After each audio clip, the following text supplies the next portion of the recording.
Subject: Ship Hedlund. Species: Warutteri. Description: reptilian humanoid, no tail, 5'3", 1.6 meter average height, 135 pounds, 61 kilograms average weight, 105-year life expectancy. Ship: RSV Loalana, Vice with Honor. Location: Sol. My crew was settling in nicely on the Thanatos. Even after 3 days, I was still amazed at just how large this vessel is. I knew it was big from the scans, but I had no idea that it would have roads. I had taken a bus from where we were quartered to the repair bay because I wanted to check on my ship. The drive took 8 minutes. How did they even build this thing? I'm sorry, I'm having trouble understanding you. I think my translator implant is malfunctioning, Kirin said to a Gaunt as I approached. Dial? The Gaunt replied.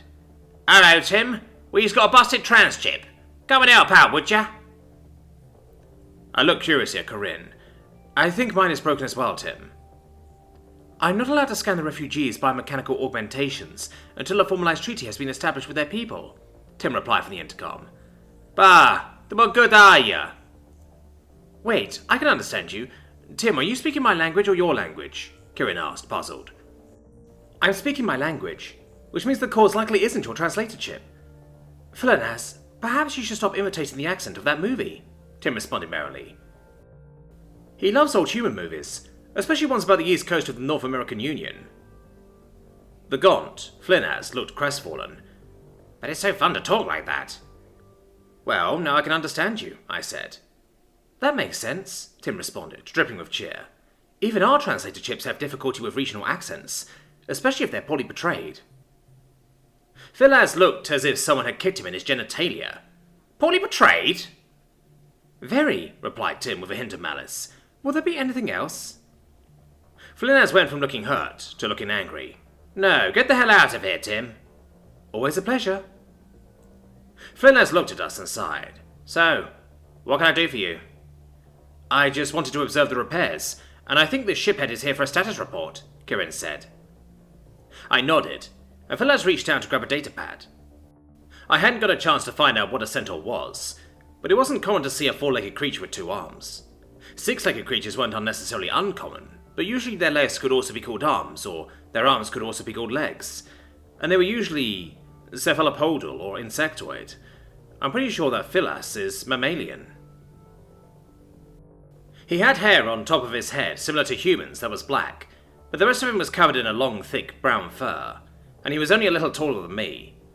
His hands and paws had claws that were blunted, probably intentionally, so that he could use screens. As he reached, I noticed that I was wrong about how long his fur was.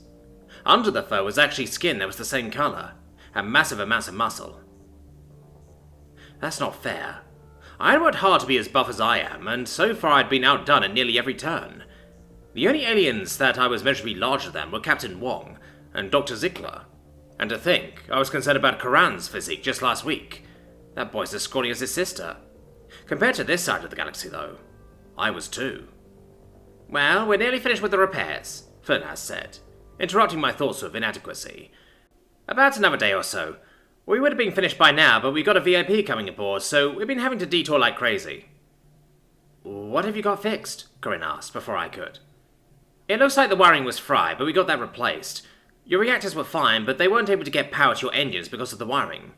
Your FTLD is shot, but we can't do anything about that. Don't worry, we'll give you a tow. Fernandez smiled. We fused the frame and patched the hole too. Fused? You mean welded? Corinne asked. Oh, Lord, no.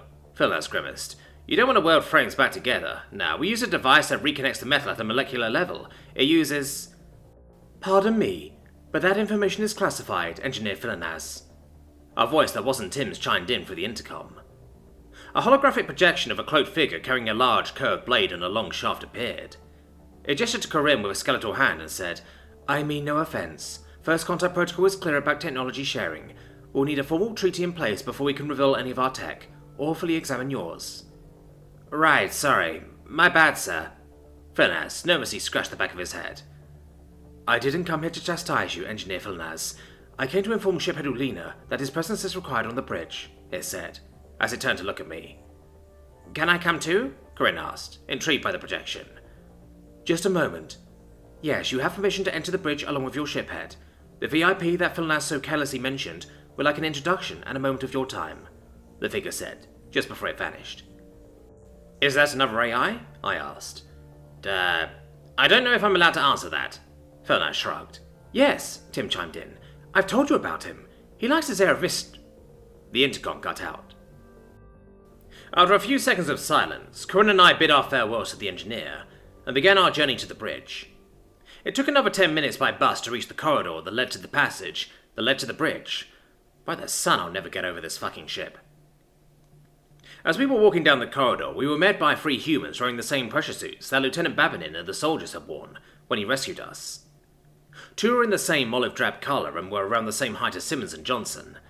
The third stood between them and was noticeably shorter. Its armour was black, and had the same masculine shape to it. It suddenly occurred to me that I hadn't yet met a female human, and had only seen them in passing. Well, looky here. Looks like we ran into the shiphead, sir. Oh, and Corinne too. A familiar voice came from one of the 2 green giants. Is that you, Lance Corporal Johnson? Corinne asked. She was much better with recognizing people than I am. Probably why she's so good at intel. Sure is. Johnson puffed up a little. Is this one Corporal Simmons? I asked, gesturing to the other soldier. Nope, the other one responded. Corporal Simmons is having a meeting with SR. He had an altercation with a Gaunt and the 2 caused some damage. Told you he'd be getting busted down soon, he replied with a chuckle. He's not going to be demoted, Lance Corporal. He will have to do hard labour, but the Gaunt was just as much to blame as Simmons, the one in black said in a deep, slightly distorted voice. Johnson and the other soldiers stiffened noticeably when he spoke. Ship Herulina and Intern Officer Corinne of the RSV Lower Lana, it is a pleasure to meet you, it said. I am Director Free. Please accompany us to the bridge. We have much to discuss. This figure made me nervous, but we followed along anyway. Anyone who has a number for a name is usually bad news. I was reminded of the rumours surrounding the Republic Intel Corps. Orphans kidnapped and experimented on to try to create new medications and super soldiers. Well, the super soldier program wasn't a rumour. That had caused a massive scandal that resulted in the summary execution of over 20 officers. Probably because it failed, though.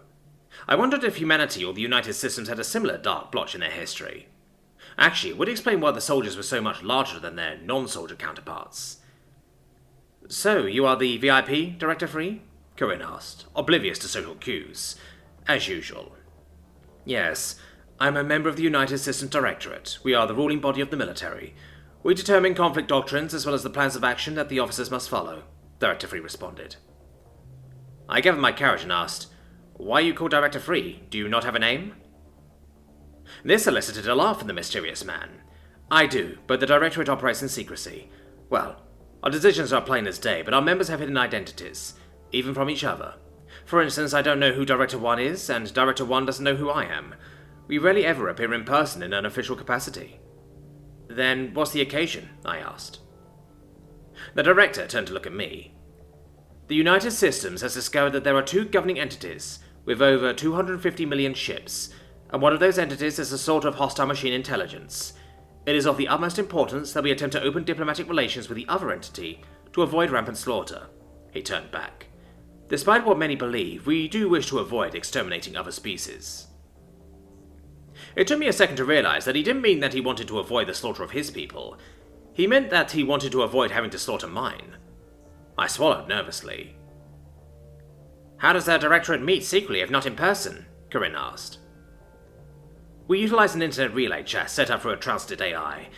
This particular AI is also unshackled, so if any of us betray the secrecy of the other members... He allowed himself to trail off. Ah, I see.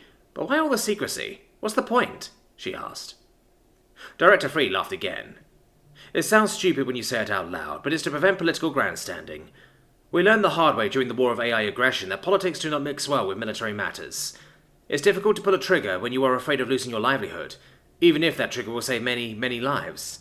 Conversely, it's all too easy to throw lives away needlessly to score political points. His head sank towards the floor slightly. They're not your children, after all. As we approached the bridge, Corinne had a final question for Director Free. How'd you join the Directorate? You've chosen through anonymous vote by the other directors. There's a period of nomination and then a final vote. The AI tallies it and approaches the new director. At least that's how it's supposed to work. For all we know, Omega just chooses who it wants to. Director Freed laughed. The cloaked hologram appeared beside us. Very untrusting, even of one who has never steered you wrong. Commendable and wise, O bringer of demise. I realized that the hooded AI thing was Omega, around the same time I realized that Omega was the AI killer that Tim had told me about. It finally occurred to me that both Omega and Tim would be over 300 years old, too. We entered the bridge as my mind kept reeling. Captain Wong and 10 other captains snapped to attention and called out, "Director on deck!" Everyone else in the bridge snapped to attention and simultaneously saluted. "At ease," Director Freeze said. "Well, I'm here. Let's get started with your briefing."